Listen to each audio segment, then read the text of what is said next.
In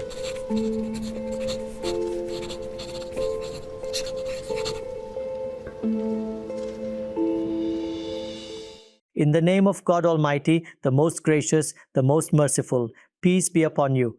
Welcome to another session of From the Desk of Ghamidi. We are presenting to Ghamidi Sahab those 23 questions and objections which are commonly raised regarding his ideas and views. We are attempting to understand his arguments in response to these. This is the 11th session in this series, and the topic of veil is under discussion. Thank you, Ghamidi Sahab, for giving us your time. You will recall that in the previous session, we discussed your views on Surah Al-Noor and presented the arguments that the scholars raise against them. Regarding gaze basar, or lowering the gaze, and the term zinat, or adornment, you refuted the position of the scholars with your own arguments. Let us continue this discussion. You will remember that in the last session, I read out Maulana Maududi's, may God have mercy on him, argument from his commentary Tafhimul Quran regarding what is meant by illa ma dhahara minha. I would request you to respond to his argument. He essentially presented 3 points. The first is that illa ma dhahara minha refers to the cloak or outer cloth which may blow away in the wind. Maulana stated that ma dhahara refers to whatever portion of adornment appears by itself or becomes exposed unintentionally, and that the hands, feet and face are not included in this exemption. What does this expression mean? How has the Quran used it? And what is your argument regarding it? Before we examine the different dimensions of these arguments, let us briefly recap. From this entire debate, which we have been conducting over many sessions, one thing has become absolutely clear. The perspective that claims a woman's real place is confined to her home is completely baseless. Similarly, the notion that women must remain veiled under all circumstances is also unfounded. We have also clarified that God Almighty did not issue commands regarding Parda, but rather taught us adab or etiquette in Surah Al-Noor as well. What is under discussion is the etiquette governing interactions between men and women, which I describe as the intimacies between men and women. Along with this, it was also established that if this directive had not been revealed and the matter had concluded with the earlier instructions, then the etiquette of attire would itself have been the subject of discussion, which we examined in detail in a previous session. What aspects of attire are obligatory and which are preferable? If a woman is devoted to the worship of God Almighty, what practices should she willingly adopt? This entire discussion is not actually about the veil. Rather, it is about adornment. Therefore, at the end of the previous session, I interrupted you in order to draw attention to the meaning of the word zinat. There is no doubt that some people have claimed that a person's natural beauty can also be included within the meaning of zinat, or that it may be counted as part of it. However, I stated that in the Arabic language, there is no possibility of this interpretation. Accordingly, a leading scholar such as Imam al-Razi discussed this issue in detail, along with other scholars who also expressed their views. Over time, however, this opinion gradually declined. Today, if you look at the major Hanafi exegetes, including Maulana Maududi, who is regarded as one of the strongest proponents of Parda, even he does not include natural beauty within the meaning of zinat. Therefore, the entire debate now concerns the situation in which women have adornments, have applied makeup, or are wearing decorative clothing intended to enhance beauty. In such circumstances, what does God Almighty say? This point must be absolutely clear. Illa ma dhahara minha is an exception. What is the fundamental directive that has been issued? It is, wala yubdina zinatahunna, women must not display their adornments before unrelated men. The reason for this is that God Almighty does not approve of the display of adornments, beautification, makeup, jewelry, and all related matters. God Almighty's will regarding these is that they should be concealed. These are not things meant for public exhibition. You are aware that there is one intrinsic aspect to this. Women like to wear attractive clothes, they wish to adorn themselves with jewelry, and they enjoy applying makeup. These tendencies are especially visible on occasions such as weddings and ceremonies, or when attending parties or social gatherings. Unlike men, who generally groom themselves by washing their hands and face, bathing, or grooming their hair, women's preparation does not remain limited to these acts. Rather, on such occasions, elaborate adornments are displayed. With regard to these matters, it is stated that God Almighty does not want them to be displayed and that they must be concealed. They should not be revealed before unfamiliar men. There is no difference of opinion on this point. All right, you too, along with everyone else, are saying the same thing. The companions of the Prophet also understood it in this manner. The scholars have understood the same meaning, and so do I. This must be understood clearly because prior to this there were several issues that contained elements of disagreement. We have addressed them and examined in detail that women may adopt any profession.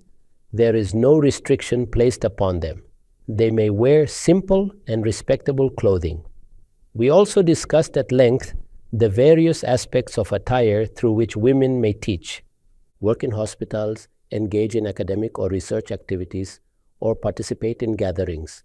God Almighty has imposed no restrictions in these matters. However, those adab must be observed. What God Almighty does not approve of is the display of adornments. So if you ask, what is it in religion that is specific to women, then this is it. The occasion of adornment? Yes, it is only the exhibition of adornments. Regarding this, the ruling begins with وَلَا يُبْدِينَ زِينَتَهُنْ. After this, an entire list of mahram or intimate relatives is provided. This means that with respect to the display of adornments, God Almighty wants to alert women that when revealing them, they must remain mindful of the guidance given by Him. The list of mahram relatives is specified in detail, and when interacting with anyone outside this list, adornments must not be displayed. There is no prohibition on adornments themselves. Nowhere is it stated that adornments must be removed. However, a clear restriction has been placed on when they may be revealed. One must refrain from displaying them before unfamiliar men under all circumstances. I emphasize this because the point of debate is not Parda. If a woman is not adorned, then no issue arises at all. But if she is adorned, then the question arises, does God Almighty impose no restriction even then? No. He clearly states that in such a case, adornments must not be displayed.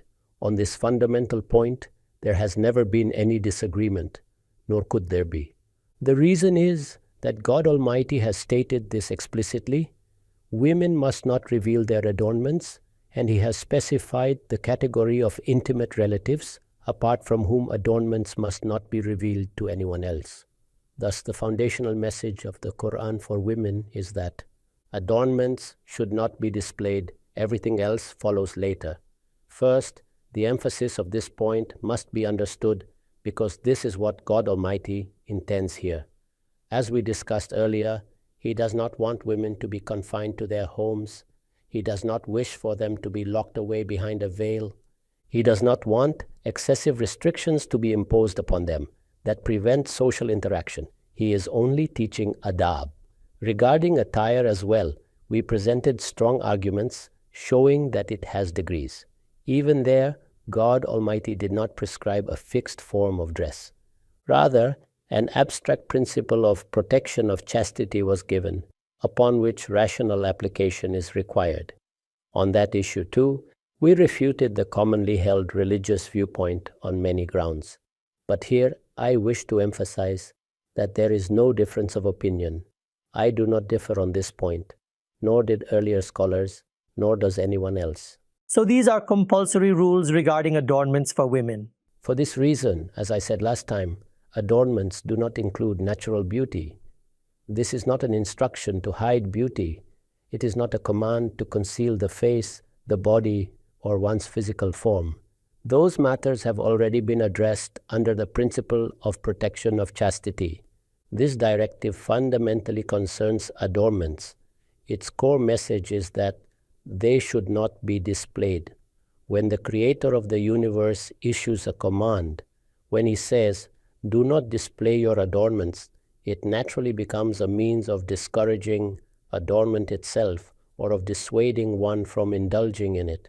If adornment has been adopted, then a believing Muslim woman who has faith in God Almighty and wishes to draw closer to Him, who receives His guidance positively, will attempt to conceal them as much as possible. This is the first and fundamental point.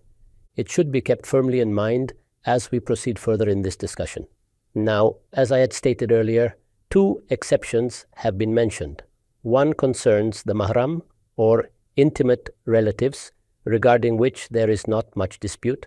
There are some points of discussion related to it, but they are not fundamental in nature. Rather, they concern the interpretation of certain terms. For example, what is meant by women of acquaintance, or who exactly are the men who work within the household? To whom does this apply? What is the nature of those interactions? So these discussions relate to further clarification of such matters. The real point, which has become the source of major disagreement, is illa ma dhahara minha. This is the exception mentioned by God Almighty, stating that women should not display their adornments except those which are dhahara minha. This Arabic expression is what has become the crux of the issue. Now observe this carefully. The ruling given earlier that adornments should not be displayed when one reflects upon its intent and reality leads intrinsically to the understanding that adornments must be concealed. Once this realization sets in, its inevitable consequence is that one's inner disposition inclines toward adhering to that directive, and the heart naturally arrives at the understanding that exceptions should only exist where compliance becomes impossible. When the original ruling is to conceal, then the objective clearly is that it should not be revealed. That is precisely why I said that the foundation remains the same. On this foundational point, I do not differ, nor did any scholar before me. So even during the era of the companions of the Prophet, if you examine the entire intellectual history, this is the point at which opinions begin to diverge. God Almighty has stated one clear rule regarding unfamiliar men. Adornments must not be displayed before them. This establishes the essential principle. Now, when the statement illa ma dhahara minha is added, it must logically refer to situations where it becomes impossible to conceal adornment. Please keep this firmly in mind. This is the logical inference. Yes, where concealment is impossible. Once the first directive is understood, the exceptions are naturally interpreted in the manner we have described. Here, I would also like to emphasize a principle when we move toward exceptions. And when the foundations of those exceptions can be deduced through reason, then such exceptions inevitably fall within the realm of rational inference. Consider all exceptions in religious law. For instance, certain foods are prohibited, yet an exception is stated. فَمَنِ اضْطُرَّ غَيْرَ بَاغٍ وَلَا عَادٍ. Here too, the exception is based on rational deduction. The question is, would it be required of a person to give up his life if no lawful food is available? The answer is no. In such a situation, necessity applies. The word istirar is used there, meaning a state of compulsion, helplessness, or extreme adversity, when life is at risk and no alternative food is available.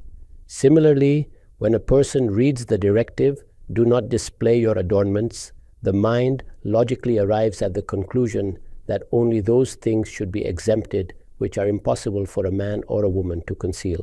Every rule carries this aspect. For example, if we say, "Do not enter my house wearing shoes," then it is understood that no one will do so. But if someone has a constraint, an exception is naturally made.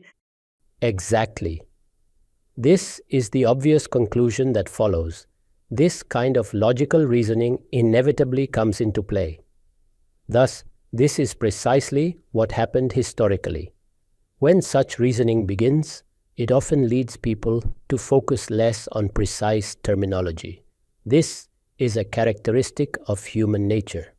To delve deeply into the essence of words, to adhere strictly to their linguistic limits, to reflect on their precise implications, often the mind is diverted away from these concerns. So let us now examine what happened historically. First and foremost, whenever we discuss the meaning of a directive, we turn to the era of the companions of the Prophet.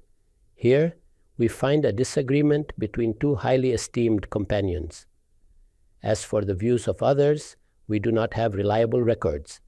Let me also mention that among the honored companions, there were many who did not engage in intellectual debates, nor should we expect them to have done so.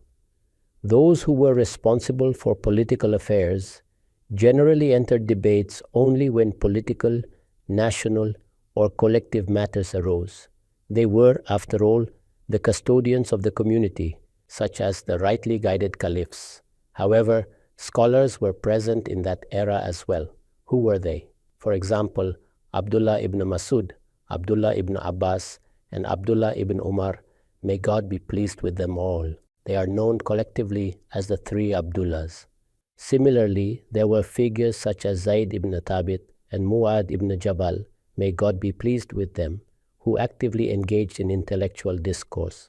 So among the companions, two particularly eminent figures held differing views, Abdullah ibn Masud and Abdullah ibn Abbas, may God be pleased with them. The latter was no ordinary personality. He is known as Hibr al-Ummah, meaning the foremost scholar of the Muslim community. A large number of exegetical reports in Quranic commentaries are attributed to him. When you study classical exegesis, you will find that most narrations trace back to Abdullah ibn Abbas. Abdullah ibn Masud was also a towering figure. He was among the closest companions of the Prophet Muhammad, peace be upon him. He accepted faith in the earliest period of Islam and spent a long time in the company of the Prophet. Now, the approach of Abdullah ibn Masud was the one I mentioned earlier, that is, the rational approach. The approach that first comes to mind. Yes, his view was that since God Almighty has stated that adornments must not be displayed before unfamiliar men, the exception can only apply to those things which are impossible to conceal. Now the question becomes, what are those things which are impossible to conceal? Women wear necklaces and earrings, they wear anklets on their feet, they apply color or henna to their hands and nails. Today, women apply nail polish. Their hands are adorned with bangles and bracelets. Similarly, makeup is applied to the face, kohl is applied to the eyes, and other forms of beautification are adopted. These naturally change with time. So, what is his approach? His objective was to identify those things that are impossible to hide. The principle he built upon was God Almighty's essential command, just as pork is prohibited. What is the concession there when life is at stake? Here, the essential command is that adornments must be concealed. Therefore, the concession must apply only to those things which are impossible to conceal. This is the logical structure of the argument. So what are those things? Abdullah ibn Masud stated that it refers to al-thiyab. Outer garments? Yes, clothing. The reasoning is that if you attempt to cover your clothing with another garment, that second garment itself becomes an adornment. The Quran itself refers to clothing as zinat. We discussed this in the previous session as well. Zinat includes jewelry, elegant clothing, and also makeup and beautification. These three categories are precisely what we addressed. So according to him, which piece of jewelry cannot be concealed? The face can be partially covered. As for the neck, God Almighty has already instructed that a scarf be drawn over it. Hands can be concealed by wearing longer sleeves. Feet can be concealed by lowering the trousers. So when each item is considered individually, everything is concealable. What then is impossible to conceal?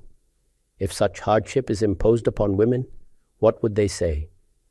If you ask them to conceal their clothing with another layer, that too becomes adornment. Thus, the exception applies only to clothing itself, or in some narrations, the outer cloak. The most detailed and erudite discussion on this subject is found in the works of Al-Tabari. He was the first of the great exegetes. At the very outset, he established the foundation and demonstrated how the companions understood this matter. This, then, was the reasoning of Abdullah ibn Masud. The basis of this reasoning is now clear. If you observe carefully, this same line of reasoning has continued throughout history, and it is precisely the reasoning later presented by Maulana Maududi as well. When God Almighty commands that adornments must not be revealed, then only impossible situations warrant an exception. What are those situations? If the veil is removed unintentionally, if the outer cloak slips off, if the scarf or covering accidentally falls from the head. In all such cases, exceptions are granted only for circumstances beyond one's control. If you notice, this was also more or less the preferred view of Ustad Amin Ahsan Islahi. When adornment has been adopted, jewelry worn, elegant clothing donned, only those things should be considered exceptions whose concealment would cause extreme hardship or would simply be impossible. Keep these words firmly in mind, impossible to conceal. This is one established line of reasoning, and many scholars adopted this approach. Completely opposed to this, at the very top of the chain, stands Abdullah ibn Abbas. He disagreed and stated that ma zahara minha refers to those parts which, by instinct and habitual practice, remain exposed. The other opinion was based on impossibility of concealment. Yes, according to that view, every adornment must be concealed. That is the essential command. The exception applies only to what cannot be concealed. And as you can see, under this reasoning, the exception is limited to outer garments or cloaks alone. Under the category of impossible. When you study this matter carefully, you will see that Abdullah ibn Masud, may God be pleased with him, is not saying what Maulana Maududi later derives from it. Abdullah ibn Masud simply explains what illa ma dhahara minha means. He says it refers to al-thiyab, clothing, and the outer cloak. That is all he says. His students, insofar as we have their reports, narrate the same understanding. I am saying that directly opposed to this view stands Abdullah ibn Abbas, may God be pleased with him, who was Haber al-Ummah and an exceptionally distinguished companion of the Prophet. He disagreed with this opinion right from the outset. He stated that the meaning of illa ma dhahara minhais those body parts which a person does not instinctively conceal. Naturally, the entire discussion then turns to the syntactic structure and linguistic composition of illa ma dhahara minha, and to the question of whether it supports the approach of Abdullah ibn Masud, may God be pleased with him, or that of Abdullah ibn Abbas, may God be pleased with him. So which position do these words themselves accommodate? Naturally, we must study the words themselves. The first thing to understand is this: what was the original approach, and where did the disagreement arise from?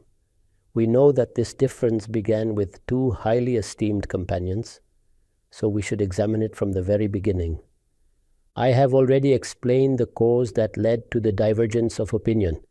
For Abdullah ibn Masud, may God be pleased with him, the foundation of his argument lies in the rational implication of the command.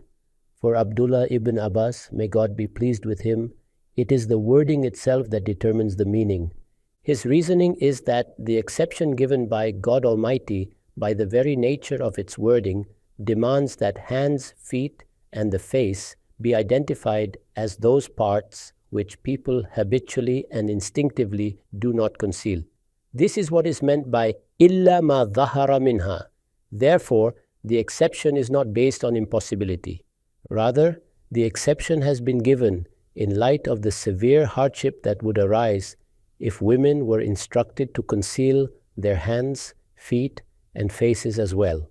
Such an instruction would create immense difficulty, in the same manner that God Almighty has introduced concessions in acts of worship to alleviate hardship. Without making impossibility the criterion, he has done the same here. This is the rational dimension of the matter. However, Abdullah ibn Abbas's argument is fundamentally grounded in the words illa ma dhahara minha themselves. For this reason, his approach should be decisive. According to our own methodological principle, this is also the correct approach. Whenever there is a disagreement among our intellectual predecessors, Regarding the meaning of a Quranic verse or a prophetic tradition, we do not consider anything other than the actual words under discussion. Abdullah ibn Masud, may God be pleased with him, is deriving meaning from the words of the Quran. Abdullah ibn Abbas, may God be pleased with him, is also deriving meaning from those same words. So the real question is, what do the words of the Quran actually say? Now consider this carefully. If the exception were meant to cover a situation that was impossible to prevent, an accidental occurrence, then there would have been no need to state it explicitly. Such an exception is already self-evident and understood by common sense. God does not burden any soul beyond its capacity is stated repeatedly. Yes, it is stated everywhere. If something is impossible to conceal, then there is obviously no accountability for it. But let us assume for a moment that God Almighty wished to remove even the slightest ambiguity and reiterate this principle explicitly. In that case, the Arabic wording would have been different. The verse would have said, except that something of it becomes accidentally exposed. What does that imply?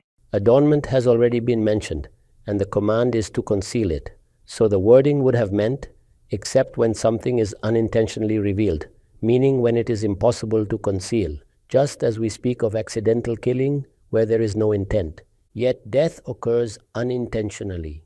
Here too, at most, it would refer to cases where the cloak is accidentally lifted or the face covering is unintentionally removed.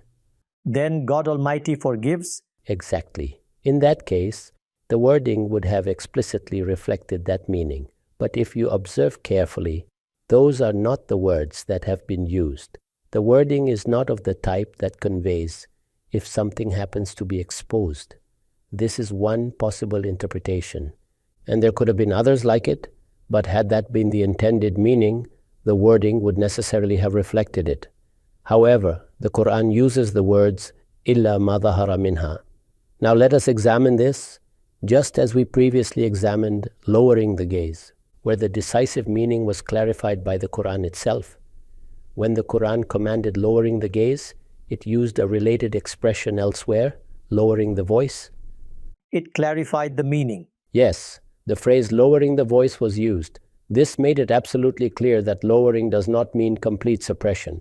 One could otherwise mistakenly think that lowering the gaze requires closing one's eyes or never looking at women at all.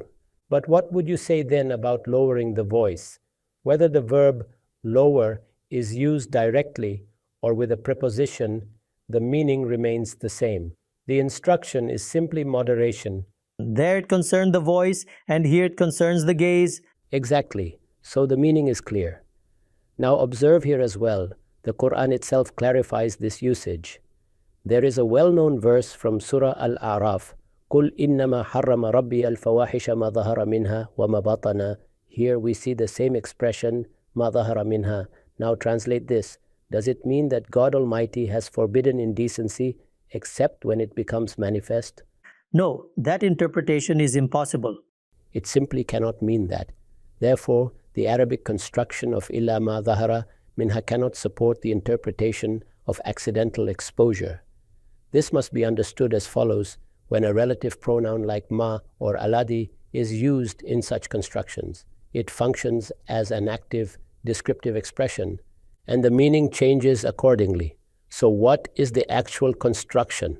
Women should not display their adornments except those that are apparent. Here, ma zahara actually means that which is apparent. The same applies in the other verse. It refers to open indecency and hidden indecency. That which is apparent and that which is concealed. Yes, in both cases the meaning is the same. Mazahara does not mean if it happens to be revealed. God Almighty is not saying that such acts are permissible as long as people are unaware of them. Until they become known? Exactly. Rather, whether indecency is committed openly or secretly, it is equally forbidden. The Quran itself explains this distinction. Open indecency refers to an openly immoral lifestyle, such as prostitution or public licentiousness, where people freely come and go without concern. Hidden indecency refers to secret relationships and illicit affairs. Outwardly, a person may maintain a respectable image, but behind closed doors, they engage in immoral behavior. So there, the meanings are openly and in secret. Similarly, here too, the command concerns adornments that are already visible, those that are habitually apparent. This is precisely the meaning Abdullah ibn Abbas, may God be pleased with him, derived. In Arabic, this is the correct interpretation. Maulana Maududi made a very interesting observation in this regard. For example, Zamakhshari, one of the greatest authorities in Arabic lexicography, whose scholarly stature is beyond dispute, states that the meaning is those things whose visibility is established by habit and natural disposition. Thus, illa ma dhahara minha means those things whose manifestation is governed by habit and instinct. So, those things that are habitually left visible. Yes, habitually, as a matter of natural instinct, who instinctively conceals their face or their hands. Natural instinct and habitual behavior do not demand such concealment unless there is a specific reason. For example, during a dust storm, one may cover the face, Or shield the eyes from dust. or wear gloves or socks in cold weather, but by instinct and habit, these parts are left visible. They are central to one's identity. A part of one's personality. Human beings do not ordinarily conceal them. This is precisely what Zamakhshari meant. Now, when Maulana Maududi cited an example, he did not quote Zamakhshari directly. Had he referred to the phrase concerning habit and natural disposition, his criticism could not have been sustained. Instead, he used the phrase, that which a person displays by custom. The interesting point is that even in this formulation, the word displays does not imply deliberate exhibition. The scholars who use this phrasing did not mean things that a person chooses to display. They meant things that are already visible by default. So even there, the term does not carry the meaning Maulana Maududi attributed to it and then criticized. Therefore, the entire foundation of that argument is flawed. What Abdullah ibn Abbas, may God be pleased with him, highlighted during the era of the companions was that the construction of illa ma dhahara minha does not point to impossibility, but rather to habit and instinct. In everyday life, which parts do human beings, women and men, leave uncovered? That is the intended meaning. Naturally, these parts are the hands, feet, and face. Thus, Abdullah ibn Abbas concluded that it is not obligatory to conceal the adornments of these parts. If someone chooses to do so voluntarily, that is a separate matter. But God Almighty has granted an exemption. This is precisely what I stated earlier. In my view, the reasoning of Abdullah ibn Abbas, may God be pleased with him, is the correct one. Now observe what happened next. A large group of Hanafi jurists accepted the reasoning of Abdullah ibn Abbas, may God be pleased with him. Yes, this is very interesting. People criticize you for this view, but the Hanafis did in fact accept it. Abu Bakr al-Jassas, who authored what is considered among the Hanafis to be the finest work titled Ahkam al-Quran, presented exactly this same argument. Maulana Maududi criticized him explicitly by name. Moreover, the disciples of Abdullah ibn Abbas, through whom we receive some of the earliest narrations of tafsir, also adopted this very position. Therefore, this represents the correct line of reasoning. However, if someone prefers, for example, the reasoning attributed to Abdullah ibn Masud and reaches a different conclusion, the most that can be inferred is this: if adornment is deliberately applied, then women should not reveal it. Even then, one cannot derive from this a general command of Parda for everyday life, ordinary dress, or a normal lifestyle. This entire matter needs to be properly understood. In our view, and as I have said, this is not an isolated opinion of mine, the foundations of this understanding were laid by an esteemed companion such as Abdullah ibn Abbas, may God be pleased with him. It was later adopted by major Hanafi jurists, and Abu Bakr al-Jassas clarified it systematically in Ahkam al-Quran. Even today, if you ask Hanafi scholars, their ulama continue to articulate this same reasoning in academic discussions. That in illa ma dhahara minha an exemption is given for the hands, feet and face. Exactly. This debate is quite clear, and so is its foundation. Thus, even if adornment is present on these parts, Allah does not obligate women to conceal their hands, feet or face. All other adornments, however, must be concealed and should not be displayed. The essential message remains that Allah does not approve of the exhibition of adornment before unfamiliar men. That is the core principle, and it must remain central in our understanding. At the same time, Allah has explicitly exempted these body parts from covering. And similarly, certain relatives have also been exempted. Both matters are made absolutely clear in the Quran. If you observe further, when older women are mentioned, it is stated that they may set aside the outer scarf, but with the condition غير متبرجات بالزينة, that they must not display their adornment. This shows that the essential command is emphasized there as well and must not be overlooked. Likewise, in Surah Al-Ahzab, when the wives of the Prophet, peace be upon him, were instructed regarding their conduct, it is said, وَلَا تُبَرِجْنَ تَبَرُّجَ جَهْلِيَةٍ أُولَى. What does tabaruj mean? It refers to the display of adornment and finery, including clothing. Had they gone out wearing luxurious garments, adorning themselves, and displaying jewelry like the women of nobility, it would have been displeasing to Allah. Hence, this conduct was disapproved for them, and the same emphasis was placed on older women. Ordinary women were given the same directive. So what then is the exception for? For all of them, the exception is illa ma dhahara minha. This exception is based on customary practice and natural disposition, not on situations where covering becomes practically impossible. In their Arabic usage, these words do not accommodate the opposing interpretation. That is the crux of what I am saying. All right, Ghamidi Sahib, you have explained this at great length, and many questions arise. I will begin with the first one. According to your view, originating with Abdullah ibn Abbas, the implication is that if women apply henna to their hands, adorn their nails, use makeup on the face, apply henna on their feet, and wear necklaces, then they may go out with the adornments visible on their hands, feet, and face. However, items such as necklaces, waist chains, or heavily embroidered or decorated outer garments must be concealed, except for the hands, feet, and face. A specific command was given concerning necklaces.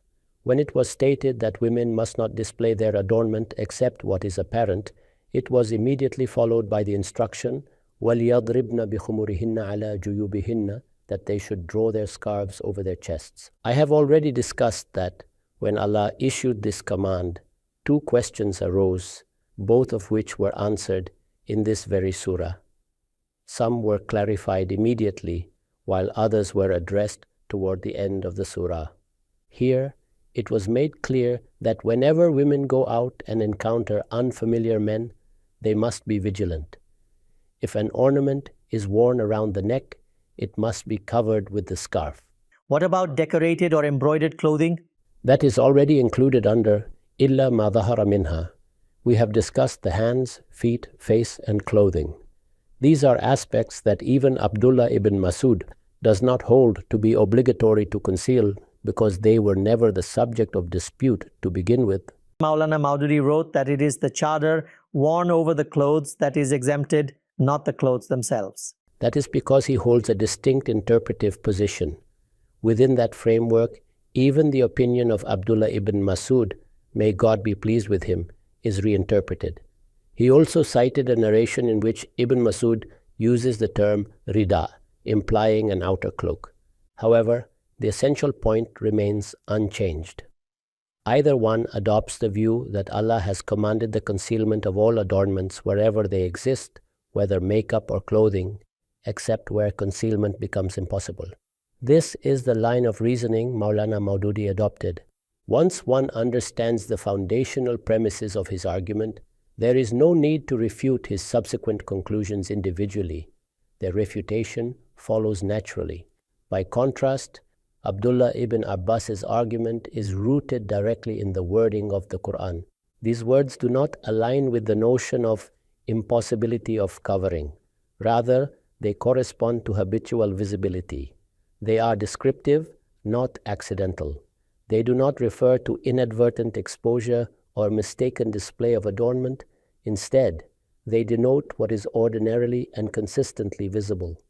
Adornments that are manifest by default. This disagreement, therefore, emerged at a very early stage. In my view, once one understands the premises of the discourse, the conclusions that follow become self-evident. Accordingly, we hold that the hands, feet, and face are included under illa ma dhahara minha, just as clothing is. Right. And as you said, your opinion traces back to Ibn Abbas. May God be pleased with him. Let me reiterate, this is not my personal or isolated opinion. Anyone who objects to it must also object to the Hanafi jurists, to Qadi Abu Bakr al-Jassas, and to Abdullah ibn Abbas. May God be pleased with him and his students. A long list of eminent and respected scholars can be cited who share this same understanding of illa ma dhahara minha. As you noted, Maulana Maududi did exactly that. He explicitly wrote that Ibn Abbas, his disciples, and the Hanafi jurists held it permissible for a woman to apply blush, kohl, and powder to her face, adorn her hands with rings, bangles, and bracelets, and appear publicly displaying them. He was extremely critical of all of them. But his point, and my question is, he had the right to criticize them. When a scholar disagrees with others at the level of foundational premises, critique is inevitable. His critique was primarily linguistic, centered on the distinction between yujir and zahara. I have already explained that even yujir does not carry the meaning he ascribed to it. What it signifies is that human beings naturally and habitually reveal their faces. When one hears the word reveal, one might ask, does this mean deliberate exposure? No, it refers to habitual visibility. that is what is already visible. Precisely. In Arabic, this is the only valid usage of ajara in this context. This is how Maulana developed his argument and advanced his critique. What I wish to emphasize is that the objections raised against me on illa ma dhahara minha are not directed at my view alone. This position belongs to esteemed companions, the Tabi'in and the Hanafi jurists as a whole. Nevertheless, an alternative opinion does exist, and I have presented its reasoning conscientiously. Since Maulana Maududi was a prominent representative of that second view, it was natural for him to elaborate its implications and criticize those who disagreed with it. If we now consider Maulana's position, despite your detailed linguistic explanation, his argument rests on the broader rationale of the Quran, the prohibition of displaying adornment. You interpret the exception as referring to the hands, feet, and face, whereas he maintains that nothing is exempt except what cannot practically be concealed. His argument is grounded in the objective of the ruling. If jewelry on the chest, anklets on the feet, or any other adornment can lead to social disruption when displayed before unfamiliar men, then the same risk arguably applies, at least to some degree, to the hands, feet, and face as well. So how would you respond to this concern if we follow your interpretation? The answer is this. When Allah mentions something as a preventive measure, He is laying down a general principle of His Sharia. This approach runs throughout the entire Sharia. Allah does not impose burdens upon us that render life unbearable. It is not difficult in purely formal terms to say that women must wear a burqa or a chadar, or that they should not go out at all, or only go out on rare occasions. But what kind of social reality does this produce? It effectively erases their public identity. Allah does not intend this. And once Allah has issued a command, it is not for you or me to intervene with our own rational constructions against it. Therefore, the debate here is not that Maulana has presented a rational argument which we then refute with a competing rational argument. Rather, our contention is that the argument he presents does not accord with the wording of the Quran. A rational argument can only stand when the Quran itself leaves room for it. I have already stated that if the verse had ended without mentioning any exception, then there would have been scope for rational extrapolation. In that case, we might well have been compelled to adopt the same position that Maulana did. All right, Ghamidi Sahib, I will now come to his reasoning. He says that after this command was revealed, and you mentioned two companions, the women of the companions, for whom this directive was primarily intended, adopted niqab as an obligatory part of their attire. According to Maulana Maududi, once this verse was revealed, niqab became a normative requirement across society under the Prophet's, peace be upon him, authority. Before addressing that directly, I want to ask something briefly. It is often said that whenever Ghamidi Sahib finds a companion's opinion that supports his own, he emphasizes it repeatedly, saying, "This is Ibn Abbas's view, not merely mine."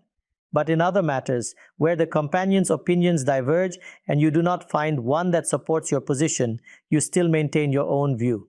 I have explicitly highlighted the opinion of Abdullah ibn Masud as well. I have explained his reasoning in full, and I have laid bare the premises from which his argument emerges. This is the intellectual integrity required in scholarly discourse. I drew attention to Ibn Abbas's view only to demonstrate that I am not alone in holding this position.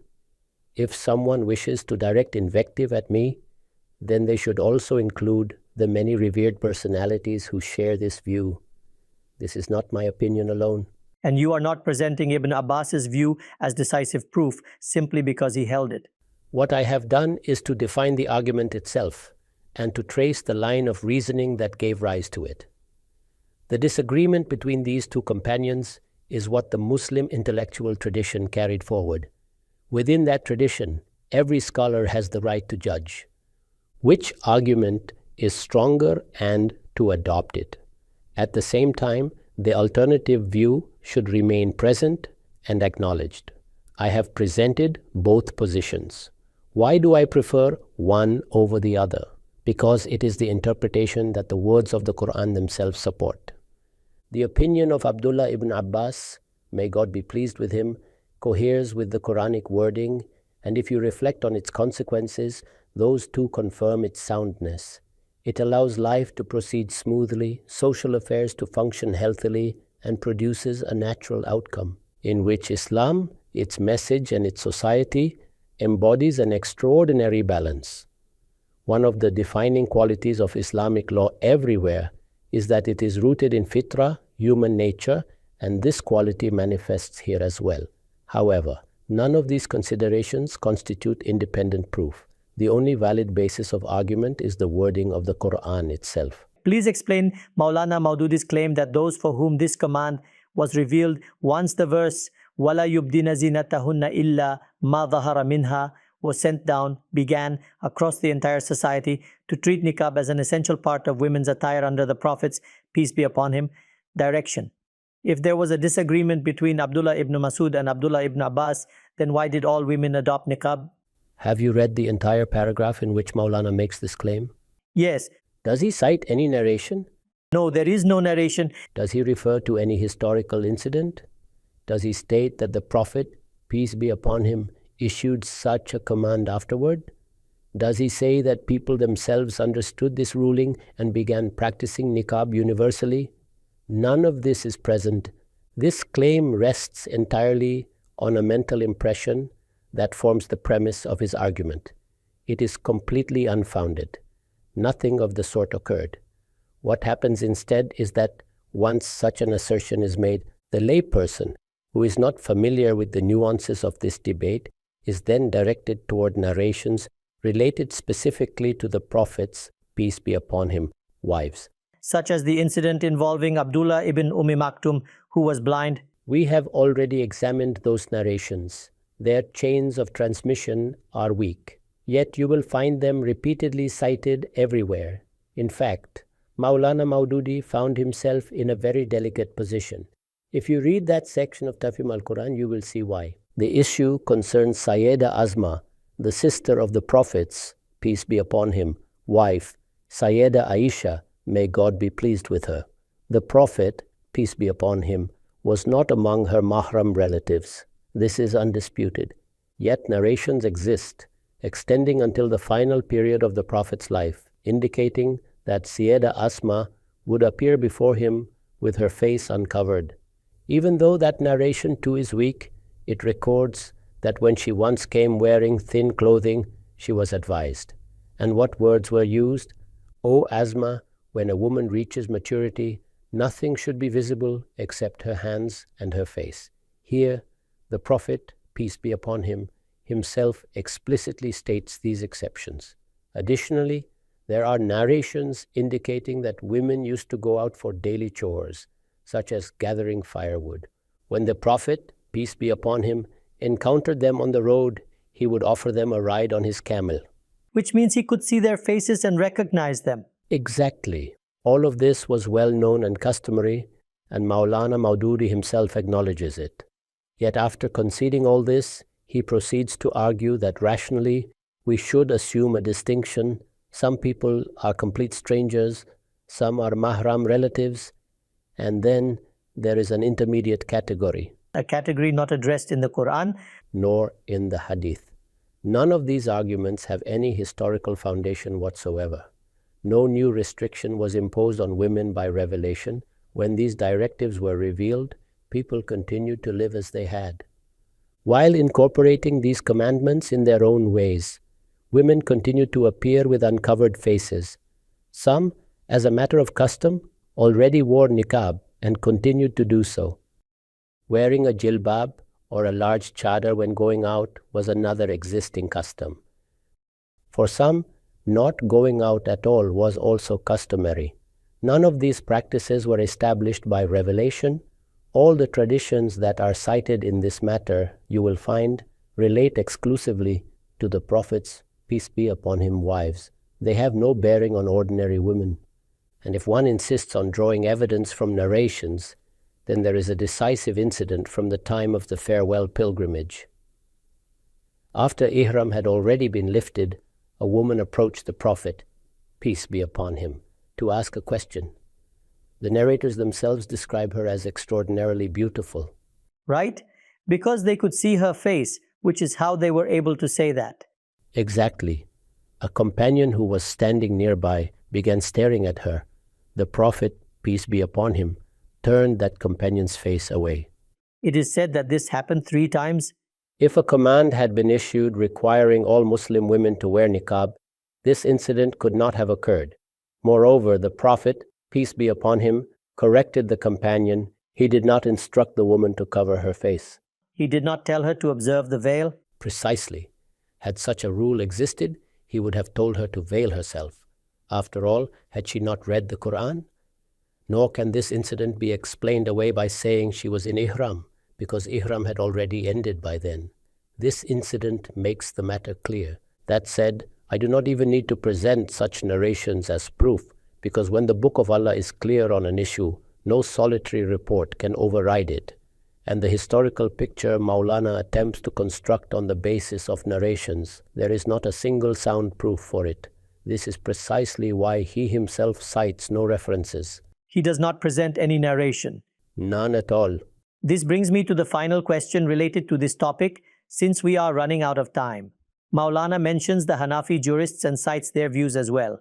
And when we speak today with the religious scholars, we see how strongly they insist on Parda for women. So it seems as clear as a mathematical axiom that even the great Hanafi jurists did not include the face veil as a Quranic obligation. Indeed, the verse we examined does not command it. This verse is not addressing Parda at all. That entire discussion, particularly when Parda is considered a preferable practice, belongs to the context of Surah Al-Ahzab. When the Hanafis today discuss Surah Al-Noor, they argue that even if illa ma dhahara min does not require covering the face, there is still the possibility of social discord. They concede that the Quran does not command it in this surah, yet they say that in light of societal conditions, we who understand Allah's religion and His intent should advise women that by going out with a beautiful made-up face, the very discord the Quran seeks to prevent through the prohibition of adornment is being produced. Therefore, as a preventive measure, the face too should be veiled. What is your response to this?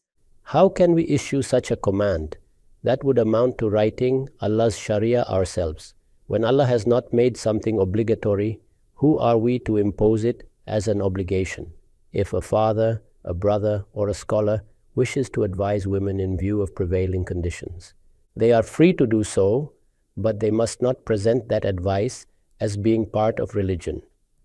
There are times when, due to circumstances, stricter measures may be advisable, but they should be presented honestly as contextual counsel with an explanation of the conditions that necessitate them. Consider our present situation during a global pandemic. Numerous instructions are issued telling people to stay at home or to take precautions when going out. These are widely followed because people understand the reasoning behind them. Some may not comply, but most do. However, imagine if such instructions were presented as religious obligations. Then one would be required to demonstrate that Allah Himself has mandated them. Moreover, what greater time of social discord could there have been than the era of the Prophet, peace be upon him himself? Was discord absent then? We see in Surah Al-Ahzab the turmoil created by the hypocrites within the small community of Medina, the attacks on Islam, the suffering inflicted upon the Prophet, peace be upon him. Do we see accusations of that magnitude today? If we are to judge by the criterion of disorder, the Prophet's community faced far worse circumstances. Yet Allah did not command this. Exactly. How many incidents of rape occur today? Such crimes occurred in his time as well. There is an incident of a woman who was assaulted while on her way to the mosque. The case of Maiz involved forced intercourse, which is why the woman was not punished. These realities existed then too. The restrictions Allah intended to impose, He imposed, and He repeatedly reminds us that determining the content of the Sharia is His prerogative alone. I am not preventing a father, an elder, or a scholar from offering advice in a particular situation, but such advice must not be presented as an edict of the religion. Thank you, Ghamidi Sahab. We have run out of time today. This was the 11th episode of this series, and we have discussed Parda in great detail. We still have further questions, particularly regarding practical application. For example, does proper etiquette in interactions between men and women allow for shaking hands? In Western societies, even hugging is sometimes customary. What is your view on that? Women attend gatherings such as weddings where they dress up and adorn themselves, but their purpose there is different. There are many such questions that arise in relation to your views. God willing, we will address them in the next episode. Thank you for your time.